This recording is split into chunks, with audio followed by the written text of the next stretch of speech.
I spent August 2016 in my hometown, a small village about 150 kilometers from Athens, packed with tourists during the summer and forgotten in winter time. Every afternoon I walked my dogs by the sea. The people were gone by sunset and they had the entire beach, all 16 kilometers of it, to themselves.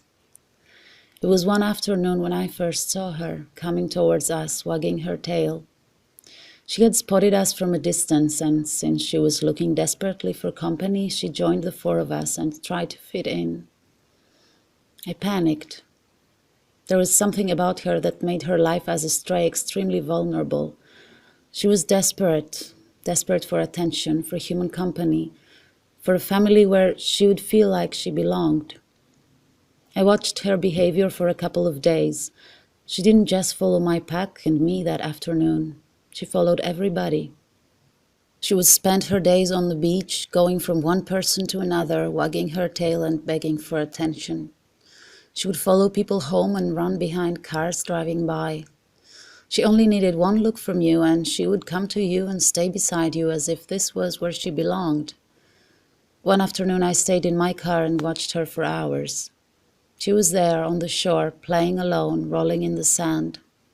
She looked happy, and at the same time she looked so sad, so alone and so vulnerable. I couldn't sleep for 2 days, trying to find a way to take her off that beach as soon as possible. Rescue is about a decision you make today. A few seconds later might mean a few seconds too late. One morning I drove to the beach, found her, picked her up and put her in my car. It was the easiest thing I ever had to do. She didn't react, she didn't make a sound, she just let me carry her and sat there on the back seat as if this was where she was supposed to be. It was a 2-hour drive to Athens and I had never felt happier. I took her straight to the vet and then to a friend's house where she would be fostered until my dogs and I returned to Athens permanently. I named her Blue, for the blue sea that kept her company during the first months of her life, and for that sadness in her eyes. Fostering Blue was like fostering a big, soft cotton doll. She was so easy to handle, so sweet, quiet and easygoing. She fit perfectly anywhere, from the pack of 9 dogs in Thalia's house, where she was accepted since day one, to my apartment, where she stayed for a while, as if she had always lived there. One afternoon I took her to the beach again. We walked on the sand and sat there together watching the big blue in front of us. I just wanted to be there with her, on a beach similar to the one where I had first seen her.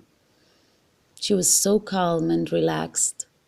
She was not alone anymore, and she would never have to be alone ever again. My Blue didn't have to wait very long.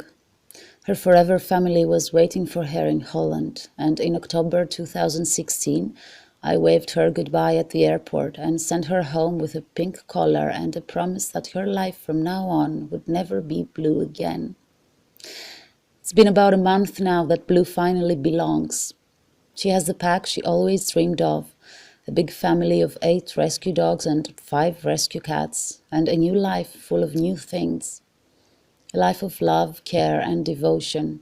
A pink life full of long afternoons on a new beach, a huge garden and a warm home where all she ever dreamed of is coming true. Her mom, Karin, says that she has a very loyal heart and that she is a happy dog, always wagging her tail.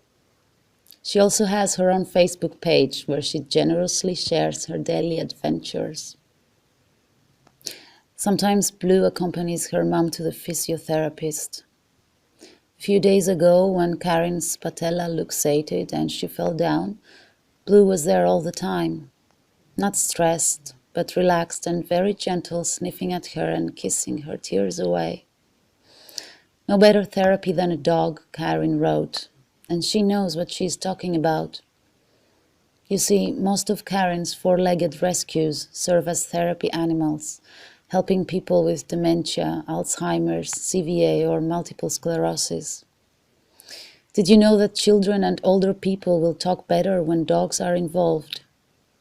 A lot of times her dogs have helped people suffering from Alzheimer's smile or even talk again after months of silence.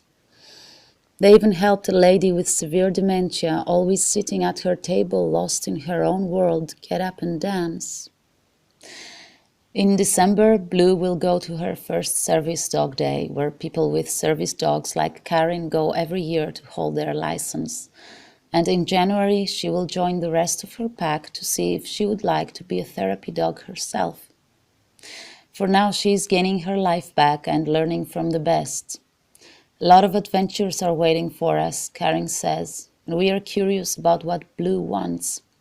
I still feel bad for those 2 days I spent wondering if I should take her off that beach or not. When I told Karin about it, she said that in those 2 days I gave her the chance to feel the universe move. I don't know if Blue will make it as a therapy dog. My gut says she will. She has the soul for it. She spent a summer chasing people and cars, running behind anyone she met on that beach, wagging her tail and begging for something. Maybe she was not asking for help, maybe she was offering it to people who had no idea of the treasure they kept avoiding every day. Maybe all those souls spending a life of loneliness on the streets and reluctantly wagging their tails when you walk by are there to help you. Maybe instead of asking for something, they are actually offering us what we never imagined could be found so easily. They might never become professional therapists, but they will cure you, and they will do it with the unconditional love only a dog knows how to offer, asking for nothing in return.